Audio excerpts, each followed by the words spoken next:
Hello everybody, welcome back to my YouTube channel. So guys, in this video I'm gonna be showing you how to fix an unexpected error occurred on Instagram. So guys, let's get started without wasting your precious time. So guys, if you try to log in your Instagram account or try to open anything on Instagram and it's not working and you're getting the error like this, an unexpected error occurred, then I'll show you how can you fix it. So first of all guys, what you have to do is just simply have to close this page. Now after that guys, what you have to do is just simply have to launch the Play Store, App Store in your device and just simply have to search for the Instagram app. So first of all guys, make sure that you're using latest version of the app. So first of all you have to go to the Instagram app and make sure that if you don't have any update here, if you have, just simply have to update your Instagram app.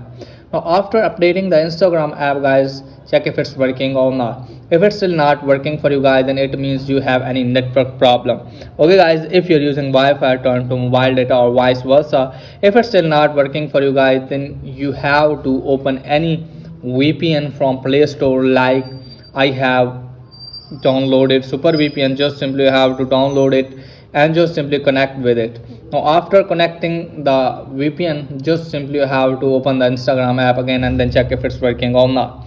If it's still not working for you guys, then what you have to do guys, just simply have to open any browser in your phone and just simply have to search for Instagram down detector. Now from here guys, what you have to do is just simply have to tap on first link and you can find here guys, here are the mountains, then it means Instagram source is down. You can find here most reported problems, app server connection or feed. So guys, it means there is problem with the app. Okay guys, so you should have to wait for some time and after that guys, your problem automatically will be fixed. And guys, if you don't see these mountains, then it means you have problem with your device or you have any other problem. Okay guys, so that's pretty much for today's video. If that was helpful, please like and subscribe my channel. Thanks for watching.